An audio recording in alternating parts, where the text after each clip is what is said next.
Are we good? Yeah, we're good to go. Cool, I'm going to have my little... And just turn a little bit more towards brown. Okay. Yeah. But I assume I can't swing around okay? You swing. Not too far. Not too... Oh, I'm bad for that, Oh, yeah. no, do you Are do you thinking you? of doing a Bond villain? Yeah, it does feel it does feel a bit like that, doesn't it? Excellent, Should good have place got a to grey suit start. on.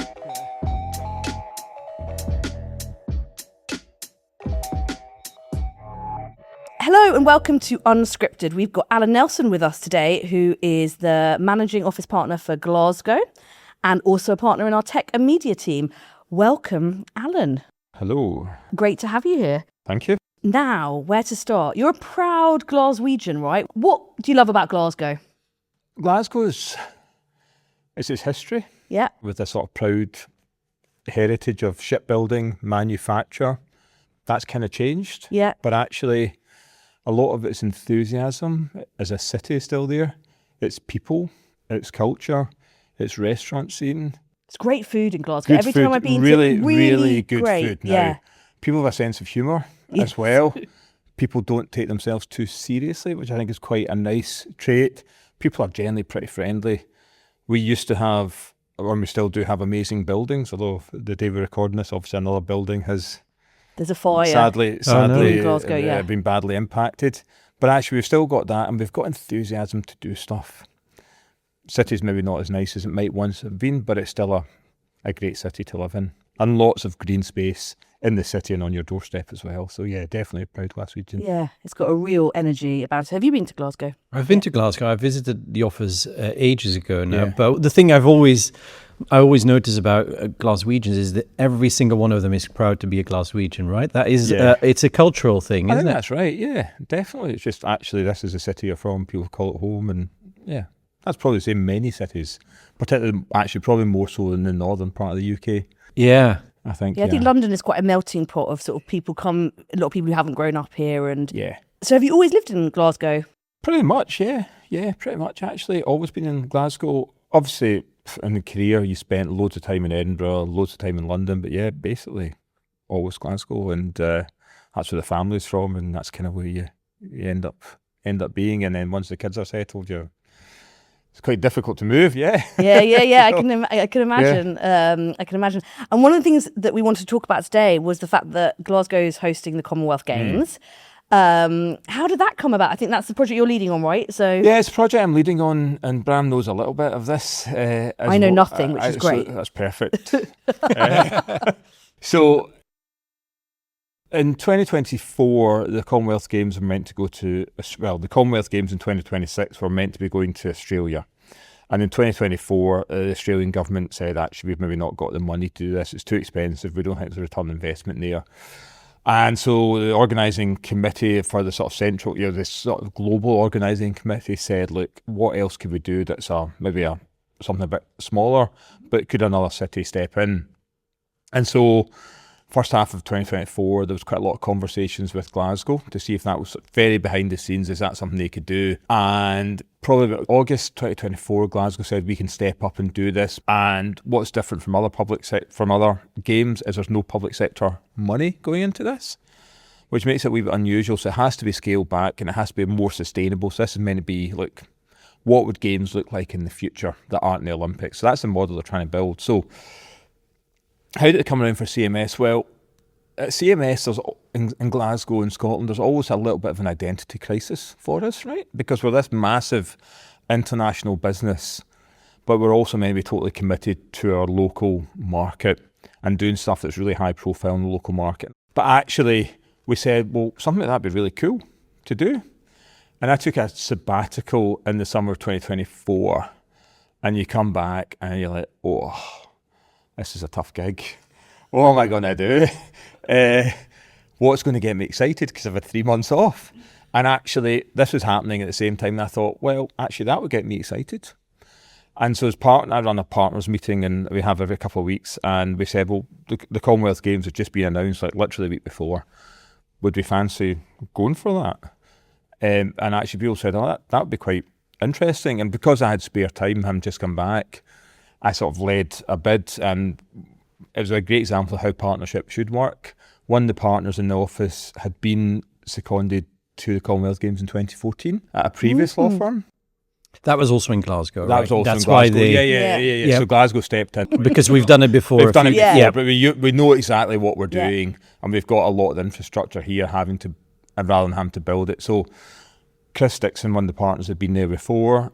Jack Letson, who's a great athlete and is one of the partners in the office, said, I know the head of the Commonwealth Games in Scotland, why don't we go and see if they're interested in support? And this is really when there's only like 3 or 4 people in the Commonwealth Games team in Glasgow, but we got in there early, said we'll support you, and we beat off other firms to do that. So basically since about August, that's probably more than that, actually it'll be about 9-10 months now, we've been the sole and exclusive provider of legal services. So we've got quite a few guys in the office who are working on them, doing bits and pieces day to day, and then we've got 2 people who are seconded in full time to the organising committee and working there basically pretty much up until the game. So they're doing a lot of day to day legal work, and then other people involved in sort of slightly more niche stuff or more strategic contracts and so on. So it's quite interesting. Brilliant. Actually, when we talked about it, pitching for it, we talked about like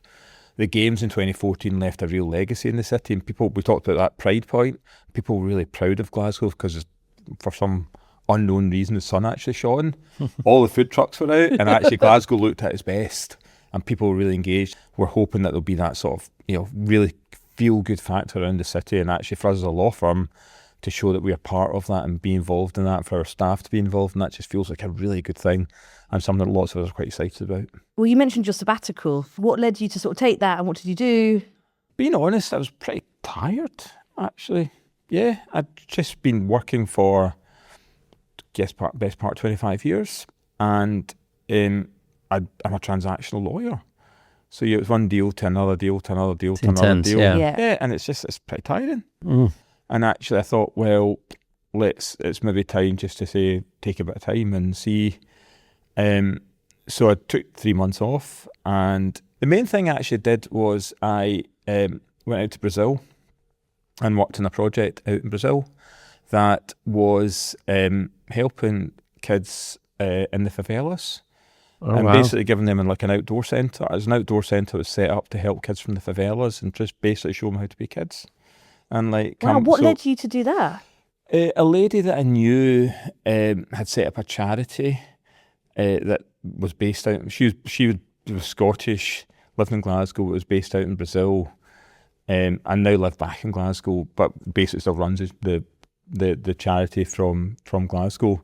And I'd heard her speaking about it, and then she was saying, look, and we're always looking for volunteers, and I thought I quite fancied doing something different with my sabbatical. It's easy to just go and lie on a beach or whatever, for 3 months, but actually I thought I fancied doing something a bit different.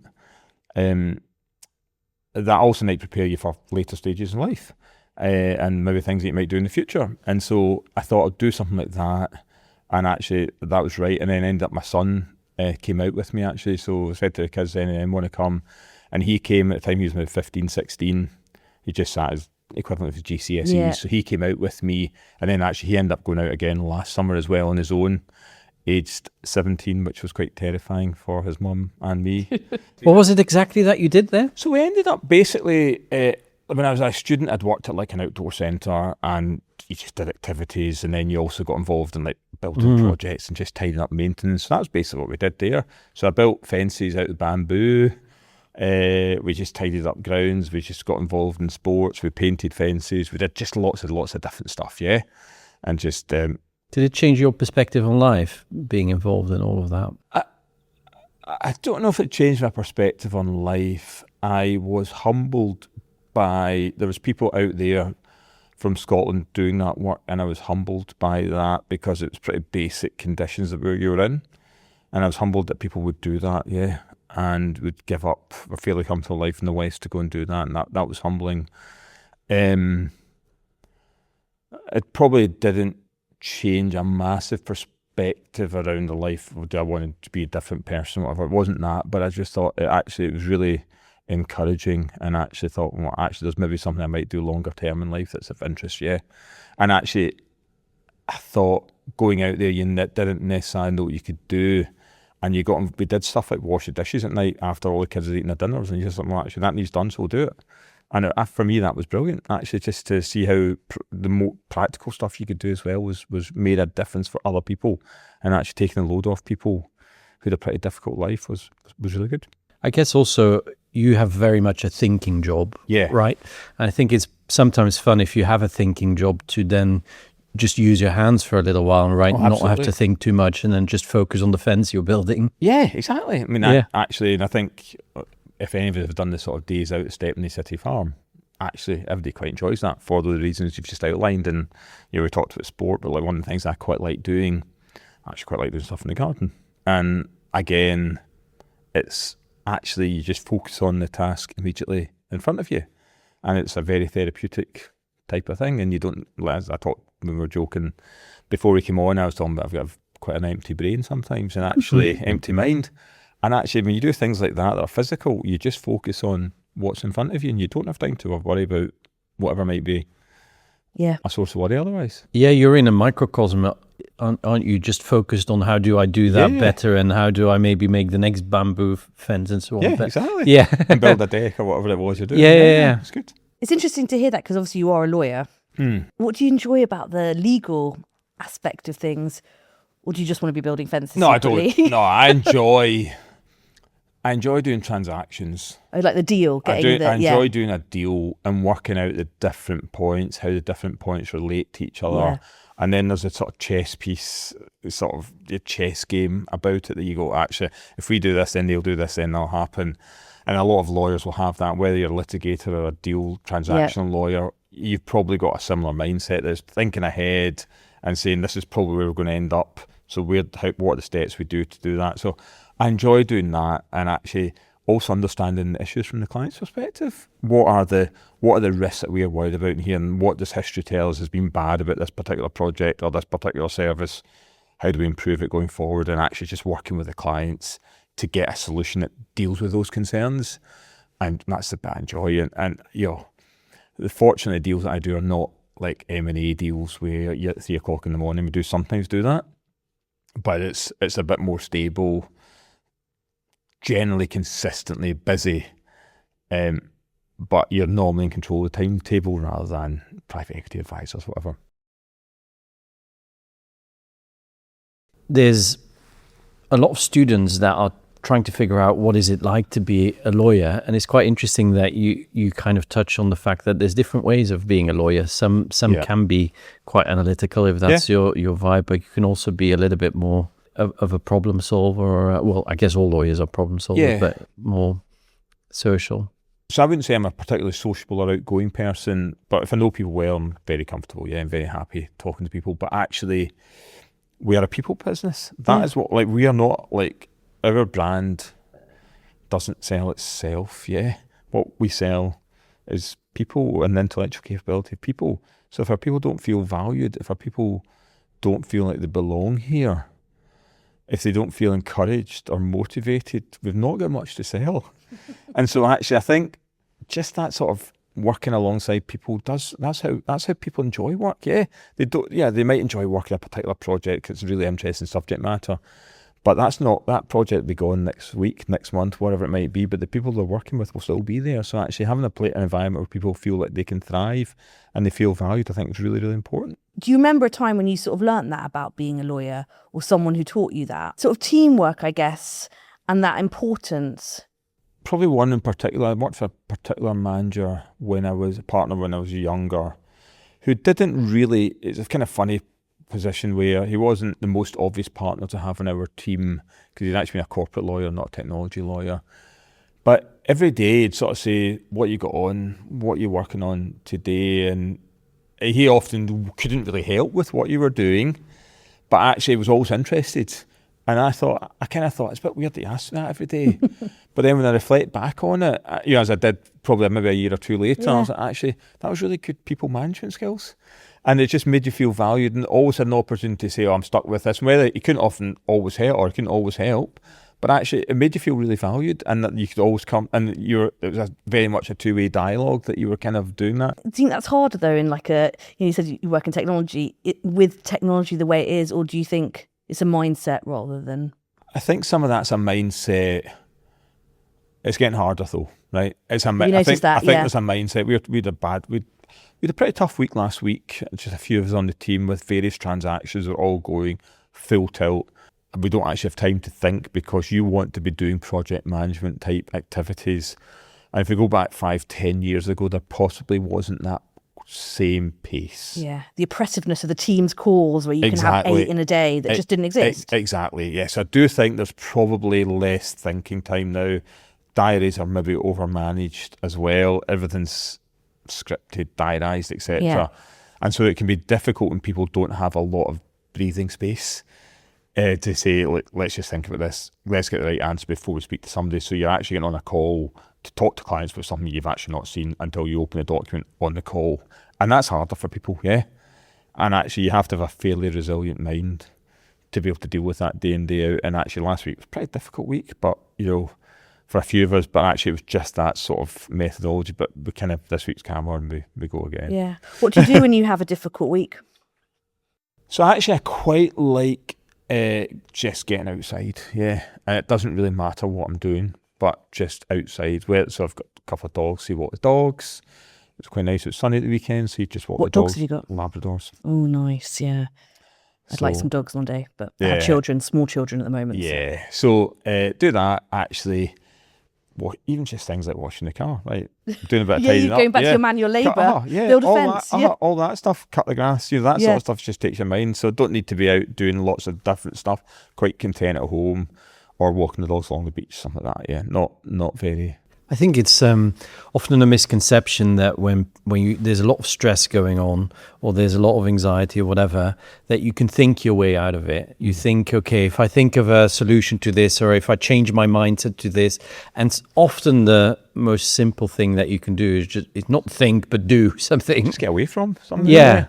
And so it's funny, my wife started talking to me about something on Saturday morning, which was taken to a work conversation. I said, I just don't want to speak at this. And actually, that's it almost sounds rude saying that, but actually she knows that's like, I don't want to talk about work, and it's very much that if there's a work problem, me going over it brings it back to fresh in your mind, and actually sometimes I'm quite happy just leaving it in a box and saying, well, I'll pick that up when I want to pick that up. But for me, that has worked, and some might say actually hiding problems and stuff, but actually Setting it's just a boundaries. different way of and barriers, and boundaries, Yeah, always someone much wiser than me, so one of my tutors at uni once said it's a bit like sometimes you just got to let the coffee brew, and you just let it just sort of sit and brew, and you don't need to touch it or deal with it, and then sometimes then you give it a plunge when it's ready. Yeah. Sometimes you just let the thoughts and the things happen, right? And just get a bit of space. Yeah. And distance sometimes, and then actually that can be Accommodate with a new, fresh perspective. I think that's probably also when you grow a little bit more senior that you also feel allowed to take a bit more space. And I think that's definitely right, yeah. And a little bit of detachment from things as well. Just say, well, actually, you know what? I've seen this before. yeah, I've seen something similar before, and it works out okay. it's not the end of the world. That's the most reassuring. Even you just reassured me. I feel And I reassured think when you said it like you that. kind of do know that, right? Yeah. I mean, the panic that the panic you always have is we've got too much work. There's a sort of panic that we don't have enough work. That's not happened that often. It's always been the opposite. We've got way too much work. How are we ever going to get through this?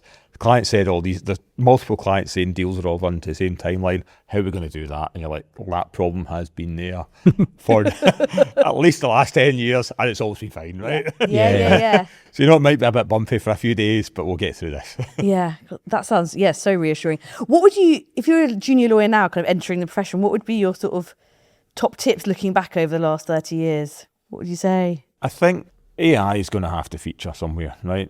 Definitely be enthusiastic about AI and embrace AI and actually see it as your friend rather than your enemy, yeah?